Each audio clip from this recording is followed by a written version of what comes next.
Match nul entre le Sénégal et la République démocratique du Congo. On était nombreux à attendre ce match, hein. Même si, allez, il n'y a pas eu beaucoup de buts, on a quand même été servis, les gars.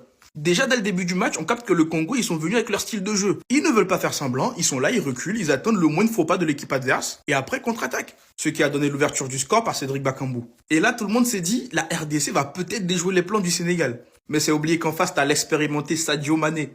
C'est vrai qu'il n'a plus les mêmes jambes et la même vivacité qu'à l'époque, mais ça reste un joueur expérimenté qui peut faire mal à l'adversaire. Surtout de par son expérience. Nicolas Jackson, en vrai, lui, c'est un peu bizarre avec lui à chaque fois. En vrai, il commence bien son match. Mais comment ça se fait qu'il loupe autant d'occasions? Heureusement qu'aujourd'hui, t'as Sadio Mané qui vient mettre le but égalisateur. Parce que derrière, si tu perdais ce match, tout le monde allait lui taper dessus. Parce que des occasions, il en a loupé, hein. Pareil, j'ai l'impression que dans les duels, il n'est pas présent. Dans les duels, il n'est pas présent. Il n'est pas présent. En fait, il me fait penser un peu à Kylian en neuf dans les duels. Ils aiment pas les duels. Par contre, le Sénégal, je me rends compte qu'ils ont des pépites. Ibrahim Mbaye, son entrée en jeu. Est-ce qu'on peut en parler 2 secondes? Ce petit-là, il est bon. En plus, il évolue du côté du Paris Saint-Germain. Et c'est pareil, quand tu vois le banc sénégalais, tu te dis qu'ils ont de la matière. Titulaire comme remplaçant, il y a du niveau. Et c'est ça qui est incroyable avec cette équipe. Après ça, malheureusement, dans le foot, ça ne suffit pas. Une chose est d'être bon sur les papiers, mais l'autre est de gagner des matchs. Mais bref. Dites-vous que ce match nul, ça fait les affaires de tout le monde dans ce groupe-là, hein. Tout va se jouer lors des derniers matchs de groupe. Dites-moi dans les commentaires ce que vous avez pensé du match Sénégal et RDC. Et surtout, pour ne rien louper, vous savez ce qu'il vous reste à faire. Abonnez-vous. Je rêve où le Sénégal a failli se faire taper. Clairement là, les Sénégalais doivent remercier Masuaku parce que c'est grâce à lui que leur but vient. Après une première mi-temps totalement dominée par le Sénégal, niveau possession de balle, il n'y avait rien à dire. Le Congo n'arrivait même pas à s'exprimer. Mis à part le but qui a été refusé en première mi-temps, il y avait 0 tir cadré pour le Congo. Le Sénégal jouait très haut, ça les pressait et ça les empêchait de ressortir les ballons proprement. Résultat, dans les combinaisons, les pauvres Congolais avaient beaucoup de déchets dans leur jeu. Sauf que sur cette première mi-temps là, le Sénégal, malgré la domination, ratait beaucoup trop. Comment on peut rater autant? Nicolas Jackson a lui tout seul, je crois, il a raté 2 ou 3 occasions. Regardez tout ce qu'il a raté. Clairement, lui, c'est le Ferran Torres du Sénégal. Tellement il était nul face au cash aujourd'hui. C'est le joueur sénégalais qui est capable du meilleur comme du pire. Aujourd'hui, c'était le pire. Sauf que pendant ce temps, on était tous conscients d'une chose. Il n'en fallait seulement qu'un pour le Congo. Une seule occasion, ils te mettent dedans. La preuve, en première mi-temps, le seul tir qu'ils ont eu, ils ont marqué. Malheureusement, ça a été refusé. Et ben, en deuxième mi-temps, ils se sont rattrapés sur une magnifique action congolaise. Magnifique transversale de Moutoussamy pour Wan-Bissaka. Ce dernier fait la passe à son coéquipier qui était dans la surface. Et ce dernier lâche un tir sur Mandji. Malheureusement pour Mandji, il fait un mauvais arrêt. Bakambu était là pour remettre dedans. Voilà. Un but partout, ça rigole pas, je vous ai dit. Là, clairement, ce match nul là arrange le Congo. Le Sénégal, ils sont en danger. Parce que pour la dernière journée, il va falloir vraiment taper le Bénin, sinon ça va être compliqué. Le Congo, eux, ils vont jouer face au Botswana. Et c'est sûr et certain qu'ils vont les tabasser. Et étant donné que eux, ils sont derniers. Attendez, il a vraiment fait ça? Les gars, totalement inattendu, les gars. Après des minutes disputées, le Congo ouvre le score. Un ballon qui retombe sur Bakambu qui aurait juste à projeter dans les filets. On ne voyait pas le Sénégal revenir aussi facilement que ça. Puis il est rentré. Puis Ibrahim Mbaye est rentré. On le voit récupérer le ballon quand même assez bas sur le terrain. Commence sa projection et arrive limite à se défaire de son vis-à-vis. Comment il va faire malgré tout? Et c'est là qu'il va pouvoir remercier Masuaku. Pas les Congolais en tout cas. Qui après avoir intercepté le ballon, le laisse passer comme si de rien n'était. Mbaye qui continue sa tempête, qui arrive jusqu'au bout et permet à Sadio Mané de finir tranquillement. Je savais que quand Luis Enrique faisait confiance à un joueur, c'est qu'il en valait forcément la peine, mais venir à 17 ans, au milieu de tous tes coéquipiers expérimentés, entrant en jeu, faire ce qu'on attend de certains joueurs depuis le début du match, apporter cette percussion, il a tout simplement été beaucoup trop fort, les gars. Malgré tout, tout le monde voyait le Sénégal favori, mais le Congo a fait ses preuves, les gars. Il est difficile de défaire une nation qui se bat pour une cause, de tout ce que leur pays vivent depuis tant d'années désormais. Mais on va pas se mentir que sans l'erreur de Masuaku, ça aurait peut-être été autre chose. Même si la physionomie du match aurait été que le Sénégal aurait autant poussé pour égaliser. Le match était tout simplement incroyable de la part de grandes équipes, les gars, qui étaient attendues au rendez-vous. T'es un ouf. T'es un ouf.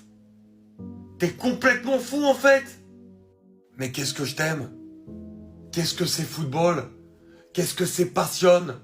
Qu'est-ce que c'est générosité. Déjà contre le Botswana, dans l'entrée, il y avait quelque chose.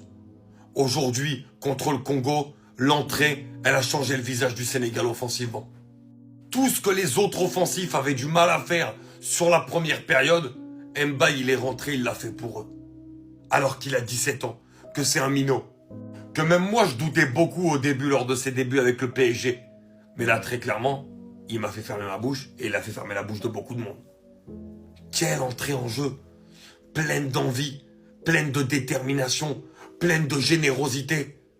Il a fait ce que Ismaïla Sarr, par exemple, aurait dû faire tout le match. C'est-à-dire qu'il a provoqué. Dans ce genre de match, il faut des mecs comme ça. Surtout face à une défense costaud et solide du Congo, on va en parler juste derrière. Mais il faut des mecs qui provoquent. Il faut de l'animation. Il faut des sensations, il faut ce genre de choses. Et le petit Mba, il a tout ramené aujourd'hui. Très clairement, les amis, il a été grandiose. Son entrée, elle m'a fait plaisir. Ça a été un des seuls frissons du match. C'est l'entrée d'Ibrahim Mbaye. Incroyable garçon, je t'aime énormément, t'es énorme. Moutou Samy en sentinelle, c'est le Busquets africain. Parce que oui, le Congo avait du mal à garder la balle. Le ballon leur brûlait les pieds aujourd'hui. Et s'il y a bien un mec qui a apporté du calme, de la sérénité avec le ballon, c'est Moutou Samy. Devant la défense, il a apporté une sérénité de fou. Voilà, grâce à lui, les deux défenseurs centraux relançaient bien. Et grâce à son calme, grâce à sa sérénité, grâce à ses bonnes relances, ça a apporté le premier but. Rappelez-vous que c'est lui qui relance bien la balle et qui fait la longue passe vers Boussonga. Comment ça se fait qu'il joue en Turquie à l'heure actuelle? Parce que moi j'ai envie de voir plus de matchs de ce joueur-là. Moi quand il joue en Turquie, je peux pas voir les matchs. Qui regarde le championnat turc? Je veux qu'il revienne en Ligue 1. Voilà, faut qu'il y ait un club de Ligue 1 qui se positionne sur lui. Parce qu'il est super intéressant et croyez-moi qu'il a le niveau Ligue 1 avec le match qu'il vient de faire contre le Sénégal. Parce qu'il vient de faire un top match contre la meilleure équipe d'Afrique. Je crois qu'il a pas perdu un seul ballon. Vraiment, il a apporté une sérénité de fou. S'il est pas là, le Congo, mais ils font 15 000 erreurs défensives. Il ratait aucune passe, bon dans le duel, il récupérait même des ballons. Franchement, il fait du bien à cette équipe-là, à ce milieu de terrain-là, parce que c'est un profil que le Congo n'a pas et n'a presque jamais eu dans son histoire récente. Du coup, c'est vraiment intéressant que le Congo ait ce genre de joueur, parce que dans un match comme ça, où ils n'ont pas beaucoup la balle, ou quand ils ont mené, par exemple quand le Congo a mené 1-0, et bah faut du calme, il faut garder la balle pour souffler parce que dans ces matchs là contre le Sénégal tu cours beaucoup après le ballon et pour souffler faut garder la balle et le mec qui te gardait la balle c'était ce mec là, donc le match est nul et beaucoup dû à ce mec là. Ça ne va pas? Excusez-moi, madame. Excusez-moi. Vous êtes malade? J'ai dit excusez-moi, tu n'entends pas ça. Les Congolais n'y arrivent toujours pas. Ils n'y arrivent pas, les gars. Match nul entre le Sénégal et la RDC. Et franchement, quand je suis le match, quand je regarde le match, je me dis que ouais, c'est mérité. T'as le Sénégal qui fait une grosse première période avec des actions, mais franchement, des actions de but, des occasions de but. Et qui encore va les manquer? Nicolas Jackson. Et ben en seconde période, t'as la RDC qui rentre bien dans son match. Franchement, je sais pas ce qu'ils ont bu à la mi-temps. Je sais pas ce qu'on leur a donné à la mi-temps, mais frère, ils sont rentrés dans la seconde période. Frère, c'était pas la même équipe qu'en première. L'envie, de la technique, des sorties de balle, travailler des passes propres. La construction sur le but de Bakambu, c'est exceptionnel. Le 1-2 déjà dans le camp. La transversale sur Bongonda, le contrôle de Bongonda, exceptionnel. Qui fait la petite passe pour Wan-Bissaka qui remet à Bongonda, frappe en une touche et après t'as Bakambu qui finit. Franchement, cette action-là, exceptionnelle, je vous dis. Bon, malheureusement, erreur de Masuaku, Mbaye profite, égalisation de Sadio Mané. Finalement, ce match-là, les amis, c'est pas volé. Voilà.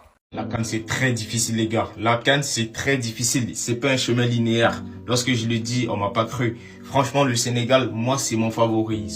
Ils sont trop chauds. Franchement, à tous les postes, ils ont tout. Mais la CAN, les gars, le Congo, comment ils défendent bien. Le Congo, comment ils défendent bien, c'est une dinguerie. Et franchement, ils ont fait une erreur, hein, parce qu'ils auraient pu faire un hold-up, là. Ils auraient pu vraiment gagner le Sénégal. Parce que pour moi, c'est clairement mon favori dans cette compétition-là. Mais la CAN, le football africain, c'est ça que c'est beau. Tu peux pas prédire telle équipe va gagner telle équipe. C'est vrai, il faut pas avoir beaucoup d'arrogance pour dire on est là, on est les meilleurs, on a... Ouais, calma. La CAN, c'est une compétition tellement difficile à gagner. Parce que les gars, et je vous dis, vous avez vu, hein, vous avez vu le match Sénégal-Congo, vous avez vu Maroc-Mali, vous avez vu.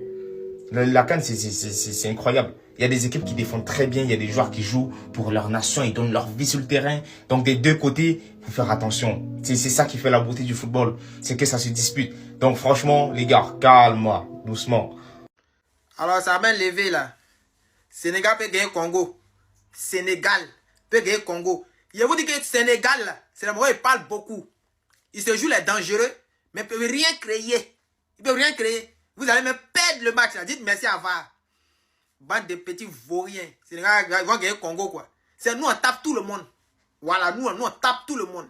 Mais on connaît qui peut taper qui. Sénégal gagner Congo quoi. Papa quoi. À cause de quoi? Nous on papa pour ne rien dire. Et non, on massacre le Congo. On a gagné chez eux. Ouais, c'est un jeu. Vous arrêtez pour vous regarder. Il y a qui dans le Sénégal là qui sait jouer ballon là? Dites-moi. Qui dans le Sénégal sait jouer ballon? Vous êtes gagné Congo quoi. Il a dit calmez-vous, on vient vers vous. Vous dites que nous sommes champions par accident, non? Calmez-vous, nous on vient. On tourne dans le camp, on s'attrape. Voilà.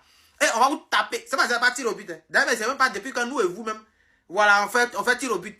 On vous frappe dans le match 90 minutes. Allez-moi ça. Ou à Congo.